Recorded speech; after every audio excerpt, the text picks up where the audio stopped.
तो जैसा कि आप देख रहे हैं यहाँ पे हमारा स्कूल का जो स्टेज है, गत वर्ष हमने इसका निर्माण फिर से करवाया है, जिसको हमने माँ सरस्वती का नाम दिया है। सरस्वती मंच के बारे में हम सिंगटा जी से जानना चाहेंगे कि किस तरह से इसको बनाया गया, नवीनीकरण किया गया और आगे की क्या योजना आप रखते हैं इसमें। सिंगटा जी। धन्यवाद पंडित सर। जिस तरह से स्कूल का अगर मंच की बात करें तो मंच का भी नवीनीकरण हुआ है और इसमें पूरे स्टाफ का बहुत बड़ा योगदान रहा है। और उसके बाद स्कूल में बहुत सारे विकासात्मक कार्य हुए हैं।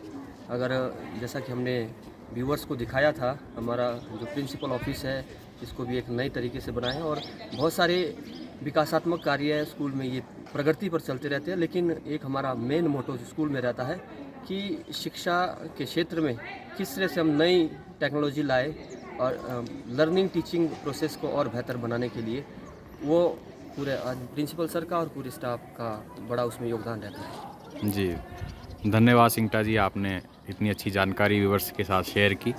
और मैं नए जो हमारे व्यूअर्स देख रहे हैं या बच्चों के पेरेंट्स देख रहे हैं जो यहाँ पे एडमिशन लेना चाहते हैं, उनसे कहना चाहूँगा, चाहे आप आर्ट्स सब्जेक्ट में एडमिशन लो या कॉमर्स सब्जेक्ट में एडमिशन लो, कोई भी स्ट्रीम आप पकड़ो, साइंस में लो, तो आपका स्वागत है। जिस तरह से हमने इस वीडियो में पहले वाली वीडियो में दिखाया कि हर एक सब्जेक्ट के एक्सपर्ट टीचर यहाँ पे है।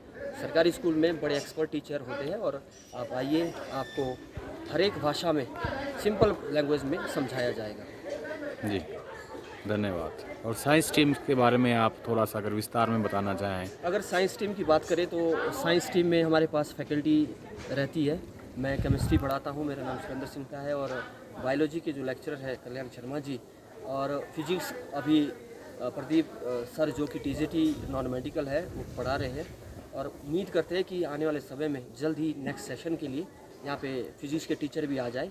और अगर फैसिलिटीज़ की बात करें तो तीनों स्ट्रीम में, तीनों सब्जेक्ट में फिजिक्स, केमिस्ट्री और बायो में लैब अवेलेबल है और लैब की फैसिलिटीज़ पूरी तरह से, अब प्रैक्टिकल्स यहाँ पे लर्निंग बाय डूइंग बच्चों को करवाते हैं। और बच्चों से ये आह्वान रहेगा, अगर प्रीवियस रिज़ल्ट की बात करें तो रिज़ल्ट हमारा पिछला 100% है अगर ट्रैक रिकॉर्ड देखा जाए। और 2 बच्चे पूरे कंस्टिट्यूंसी की जो बात करें तो उन्हें लैपटॉप हासिल हुए हैं, और वो 2 बच्चे अशोक और शुभम, ये बहुत अच्छी जगह अभी है। शुभम एक्सीलेंसी कॉलेज संजौली से बीएससी कर रहे हैं। उनका चयन एनआईटी हमीरपुर के लिए भी हुआ था, लेकिन ट्रेड उनके हिसाब से नहीं मिला, तो उन्होंने उचित समझा कि मैं कॉलेज को ही कंटिन्यू करूँ।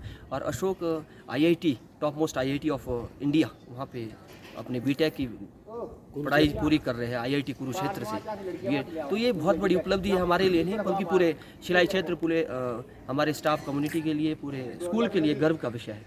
ठीक, साइंस ब्लॉक की अगर हम बात करते हैं तो थोड़ी सी कमियां हम यहाँ पे देखते हैं। यहाँ पे जैसे क्लासरूम्स नहीं हैं साइंस ब्लॉक में, या फिर आगे की क्या योजना रही है, या फिर सरकार की ओर से कुछ इसके विषय में बात हुई स्कूल प्रशासन के साथ? बिल्कुल सर, समय समय पे ये अपडेट आता रहता है। और अभी हमें पता चला है कि जो 3 जो क्लासरूम बनने हैं उसके बारे में जल्द ही एक गवर्नमेंट ने गाइडलाइन पीडब्ल्यूडी विभाग को दी है, तो ये जल्द ही निर्मित होकर पूरा होगा ये कार्य।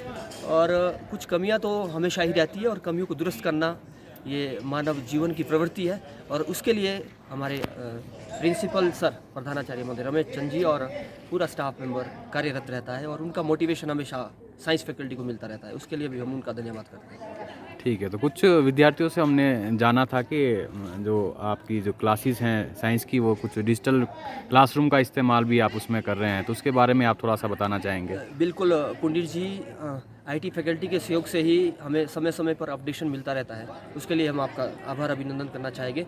जो भी कोई नई टेक्नोलॉजी आती है, जैसे क्यान हो गया और डिजिटल बोर्ड हो गए, उसको कैसे सर्कुलेट करना है ये आप लोग हमें बेहतरी से सिखाते हैं। उसके तहत हम बच्चों को एक उचित शिक्षा देने की कोशिश करते हैं। कहते हैं कि अगर आप एक्सपीरियंस लर्निंग बाय डूइंग, कहते हैं कि सेंसेस होती है ना, जब हम देखते हैं उससे व्यक्ति या बच्चा अधिकतर सीखता है। तो हम लर्निंग बाय डूइंग इफेक्टिव वही मोड रहता है कि हम उनको डिजिटलाइज ज़्यादा करें ताकि आने वाले समय में उनको कोई दिक्कत ना हो। और अभी परसों ही नोटिफिकेशन हुई है कि शिलाई स्कूल को स्कूल ऑफ एक्सीलेंस में शामिल किया गया है। ये तो बड़ा गर्व का विषय है और कॉन्स्टिट्यूंसी का सबसे बड़ा स्कूल है। यहाँ स्ट्रेंथ भी बड़ी रहती है और मुझे लगता है ये सभी अध्यापकों की बदौलत ही ऐसा हुआ है, और इस तरह की अचीवमेंट इस स्कूल को मिलती रहे, इसके लिए पूरा स्टाफ और पूरे यहाँ के जो लोकल लोग हैं प्रयासरत रहते हैं। ठीक है, धन्यवाद सिंगटा जी, आपने बहुत महत्वपूर्ण जानकारी व्यूअर्स के साथ शेयर की, और हम आशा करते हैं आप साइंस स्ट्रीम को इस तरह से ही पूरे विधानसभा में, प्रदेश में आगे लेके जाएंगे और हमारे विद्यार्थियों को एक अच्छे भविष्य की ओर अग्रसर करेंगे। बहुत धन्यवाद सिंगटा।